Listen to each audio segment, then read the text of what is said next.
Hey everyone, welcome back. Today I'm going to talk about how you can have the government help subsidize the cost of your remodels to properties. And I say that this is subsidizing the cost because the more that you can deduct right up at the front instead of having to depreciate over time, or the more that you can take accelerated depreciation on today, means tax savings. If you can offset that against other income, that is money in your pocket today. And so that is effectively subsidizing your costs for these remodels. I'm dressed a little casual today because we're actually going to take a field trip to one of the properties that I remodeled. So I'm going to walk around and I'm going to show you exactly how you can take advantage of the tax code.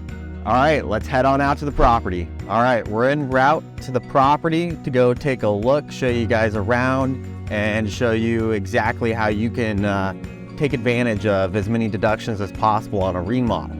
So while we're on our way, I wanted to talk to you though about a concept that's going to be really important to understand as we get into the specifics when we walk around the property. So these are the three main types of property. I want you to understand these. The first one is personal property.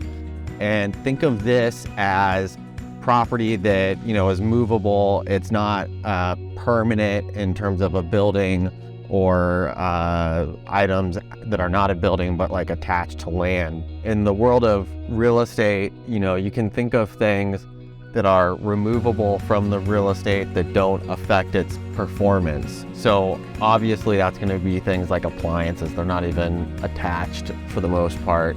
Also, this is going to include, for example, if you had like a built-in bookcase or something in an office or a living room, even though it may be screwed into the wall and maybe it's painted the same color as the wall, if you remove that bookcase, you are not going to affect the performance of the building, so it's personal property. And the reason to understand this category and understand what falls into it is because of bonus depreciation. So on personal property, you can take a bonus depreciation, and this means that you get to take a expense for something that you otherwise would have had to depreciate over a longer period. So for 2022, bonus depreciation is 100%. And what this means is that if you have to capitalize something and it's eligible for bonus, you can actually depreciate 100% of it. So it's effectively the same thing as taking a deduction, but you're doing it through bonus depreciation. And for 2023, this percentage goes down to 80%, and then it will drop down 20% each year thereafter until it goes away, unless extended, of course. So that's the first category, is personal property. The second category is the building, so building structures. And the building structure actually has 9 building systems in it, according to the IRS.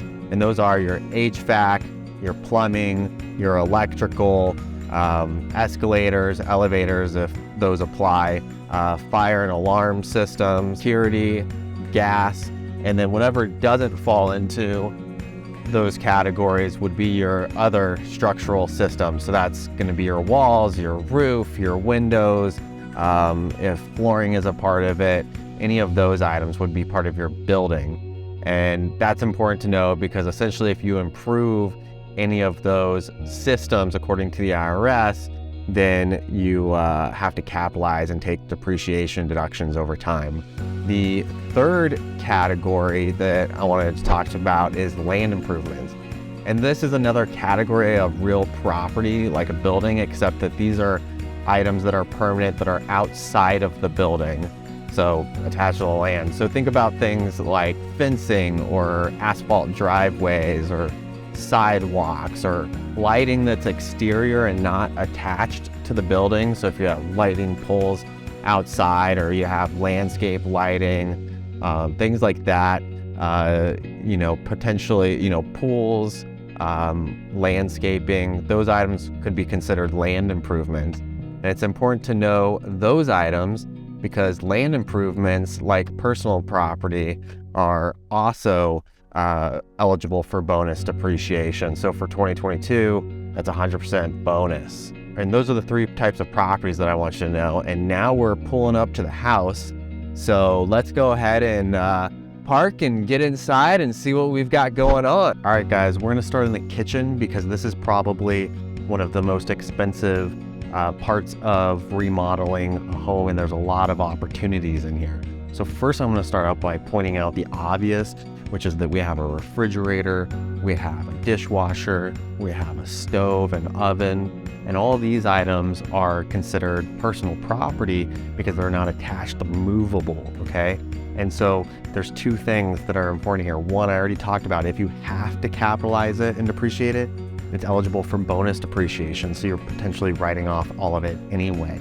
But the second thing that I didn't tell you about on the way here is the de minimis safe harbor election. And what this means is if you have personal property that is $2,500 or less, then you can expense it, and that's by item. So even if you bought the refrigerator and the dishwasher and the stove all together on one invoice and the total of them was over $2,500, because each one presumably would be below $2,500 on its own, you could still be under that safe harbor and expense them completely. The other item I want to point out is that we've got these cabinets in here everywhere. We've got these countertops. And like I was saying on the way here, those items don't prevent the building systems from functioning, okay? So you can remove these and the walls and everything are still going to perform their purpose. That's personal property also, which means it's eligible for bonus depreciation. Now the other items in here like lighting above the sink and above us, that's part of the electrical system. The faucet, if you replace that, that's part of the plumbing system. So if you do enough to those, you may have to capitalize those items. The next item I want to bring up is the skylight. The skylight was actually not here before. So here now we're dealing with the real property because you can't take and move the skylight, right?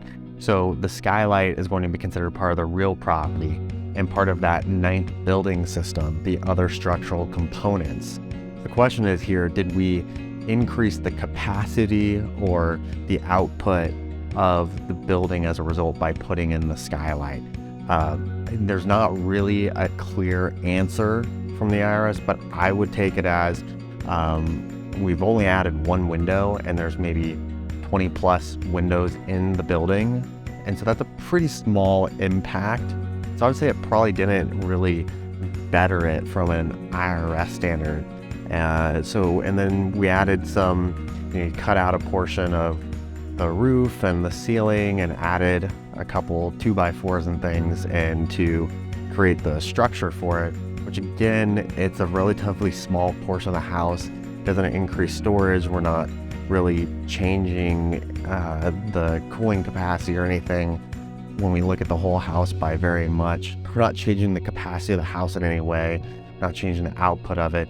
So I'd say you could probably expense something like that. Now, the last I want to point out in here is the pantry. And this actually was added in. This was not here before.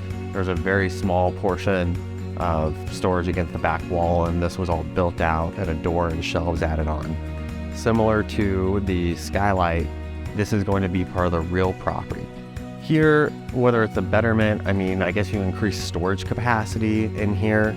I would probably capitalize it, but that's a small portion of the kitchen and what had to be capitalized or wasn't eligible for bonus. So I'd say we did pretty good in the kitchen. All right, let's head over to the living room and we'll point some things out over there. All right, guys, now we're in the living room and I'm just gonna point out a few things and see what we can take advantage of here. So we've got some baseboards and some crown molding. That was all new and installed, and that is not part of the 9 building systems because you can remove that and it will still function, especially with the crown molding.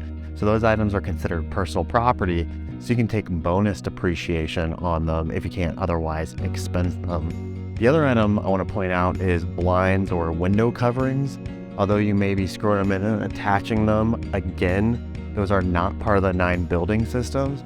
And so that's considered personal property and you can expense it. Okay, and lastly, real quick, I'm going to show you, this was installed new, and then you'll see the lighting around the room, all the accent lighting, all of that was also installed new.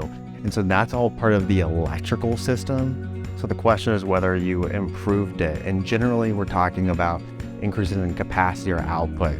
And the threshold that the IRS regulations provide is about a 30% increase in one of those generally. In addition to some of the things that we did in the rest of the house, like adding lighting fixtures and fans and changing those out of the bedrooms, as well as improving some of the lighting in the kitchen and other areas, I'd say from an electrical standpoint, those items probably have to be capitalized. But again, the rest of it that we're talking about, the baseboards and the crown molding and window blinds, we didn't capitalize. All right, guys, let's go ahead and head to the bathroom. All right, guys, last room in the house. There's actually 3 bathrooms, but I'm just gonna use this one as a quick example. So in here, this vanity was replaced. So this is the new one, new mirror, new fixture in here. And then didn't replace the toilet, but you might replace it with low volume toilet sealing if it's an older house. That's pretty common. So in here, the vanity, again, just like the cabinets in the kitchen, this is considered personal property. So one, if it's below $2,500, which this was, you can just write it off. Same with the mirror and cabinet here as personal property, just deduct that. Now, like I said, I did not replace the toilet with low volume, but if you replace all the toilets on the property, or the IRS has a threshold, if you replace more than 30% of the fixtures, it's considered a major component of the plumbing system and you'd have to capitalize it. So I did it, so I don't have to be worried about that.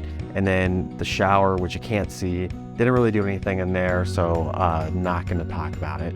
Hey guys, on the way out, I realized I need to show you one more thing. So actually, as part of this remodel, I did add a new HVAC system. So before, this house had evaporative cooling.